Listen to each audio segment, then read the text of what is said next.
the secret of that orb, and, for an instant, somehow, his eyes widened. With that, he was able to see the central concepts of the orb: barriers, separation, and protection. He said that, besides that, there was something he couldn't understand. The professor asked him to close his eyes and rest. The professor just smiled and thought that that young student had discovered 3 main abilities of the orb, with the protagonist rubbing his eyes, looking tired, and Slight observing. Now he knew why the director was putting so much faith in him. Pointing to the orb, Violeta asked the protagonist if he had understood what it was. Being honest, Ban said he didn't understand at all, which made the professor say that he was very honest. Xenon said he wanted to highlight to everyone the importance of expanding thoughts and stimulating imagination. He also said that if they wanted to use the abilities in an advanced way, they should develop the power of thought. The driving force is behind this. Now, the protagonist didn't know what all that had to do with the orb. He wanted to know if someone with high cognitive capacity or imagination could control the orb. He agreed that yes, and said that if one day someone had the ability to understand, analyzing, and developing themselves, they would be able to expand that capacity. Smiling, and with the strange voice, the professor said that when that person managed to do that, the orb would turn them into a pseudo-god. Those words from the professor were exaggerated and scary,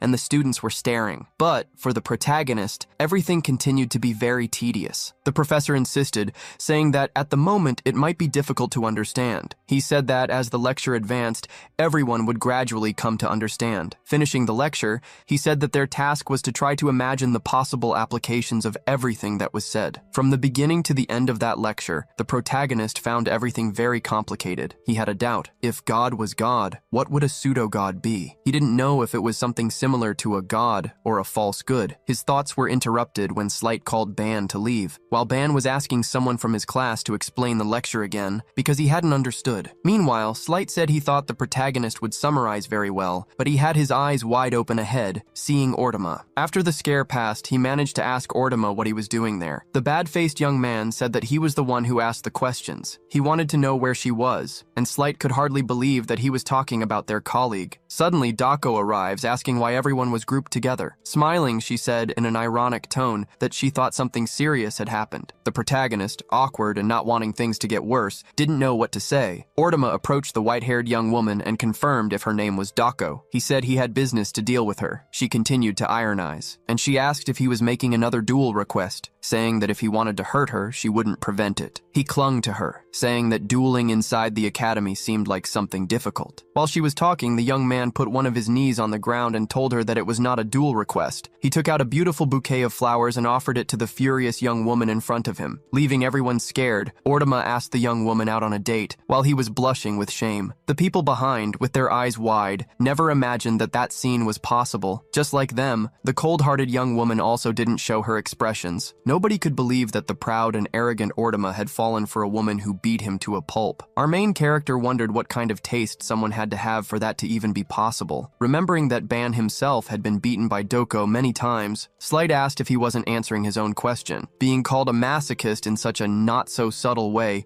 really got to our main character, who transmitted the same feeling to Ruchel. Dako was surprised that Ban didn't understand another man's heart, since she was about to ask what kind of plan he thought Ortema was plotting. Hearing talk of a plan, the three of them stared at Dako with surprised looks, making her realize they really didn't seem to notice the situation. Dako was sure that Ortema was planning something, because his eyes had no trace of affection whatsoever. The main character had to disagree with Dako. No way. It doesn't seem like that's true. I mean, you're incredibly beautiful. The sudden compliment caught Dako off guard, making her blush. Trembling with anger, Dako questioned how the dense Ban could say that kind of thing so casually. Seeing that Ban didn't even understand what he had done, Slight advised her not to fall for his tricks. While Dako was arguing with Slight, Ruchel wondered if there really was another reason behind that confession. She was worried about a certain expression he had made. At that moment, with Ortema kneeling, Dako crossed her arms to dismiss him. Leaving Ortema behind, she called her group to leave. It was then that Ruchel looked at Ortema out of the corner of her eye and was surprised because his face had a sad look on it. During training, our main character received some information. By exposing his presence to so many beings, engraving his existence in their minds, Ban had unlocked a new concept of language, charm, and honor, which were immediately elevated to 10 points. The protagonist was surprised, since he had only just published a new video on the channel. Looking at the concept info, he found that charm could captivate and influence others, while honor stabilize dignity by being recognized by many beings. Even though he couldn't complain, Ban wondered how these two concepts could help him climb the tower. Ruchel, who was in front of the main character, was startled to hear him ask if his own face had changed in any way. Shyly, Ruchel lowered her head to answer, well, I think Ban is very handsome." The main character choked with surprise, stating that he wasn't asking in that way. On the other hand, Dako, who was hearing the whole conversation with her super hearing,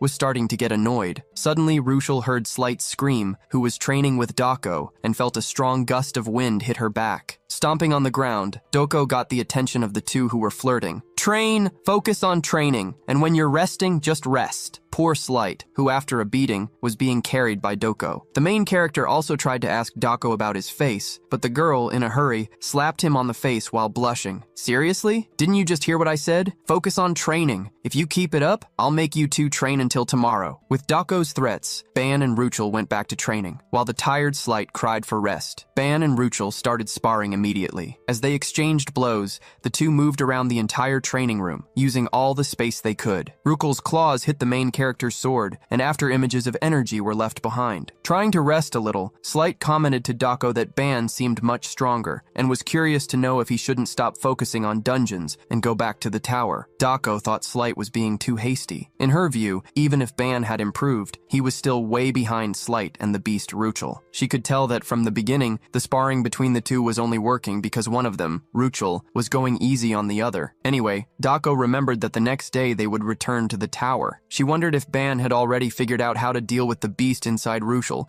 because otherwise, nothing would be different from the last week. Ban was also aware that if they didn't find a solution quickly, they would end up repeating what had happened last time. In the middle of his battle, he activated his all-seeing eye. Over the last week, he'd been observing Ruchel, which had helped him discover a few things. Her violence was activated using any emotion as fuel. Depending on which emotion was used, her state changed drastically. When an intensely negative emotion was used as fuel, it burned until she lost control. But when positive and calm emotions were used, the violence inside Ruchel decreased and her emotions stabilized. Knowing this, Ban continued to fight Ruchel to observe her even more and learn more about how her power worked. In battle, intense emotions were naturally amplified, making violence something inevitable. The more emotional fuel was spent, the more aggressive Ruchel became. However, Ban wanted to try to change that fuel. He wanted to use something more positive. The sparring continued until Ban got an advantage and used the back of his sword to push Ruchel, whose hair was completely dark. The duo who weren't fighting watched the two's combat. Ruchel had been pushed, falling to sit on the ground, and due to tiredness, Ban fell to his knees. However, the fury in Ruchel was at its peak. Gritting her teeth, she refused to give up. Seeing that it had come to this, Ban realized it was time to try to use his plan. To show that he hadn't just been messing around these last few days, the main character held out his hand, creating a magic circle. He was going to prove that the time he spent with Ruchel served to collect parts of her emotions, whether she was happy, having fun, or at peace. Ban had not only collected these emotions, but copied them directly from their essence. Immediately, upon releasing the essences of joy, happiness, and laughter,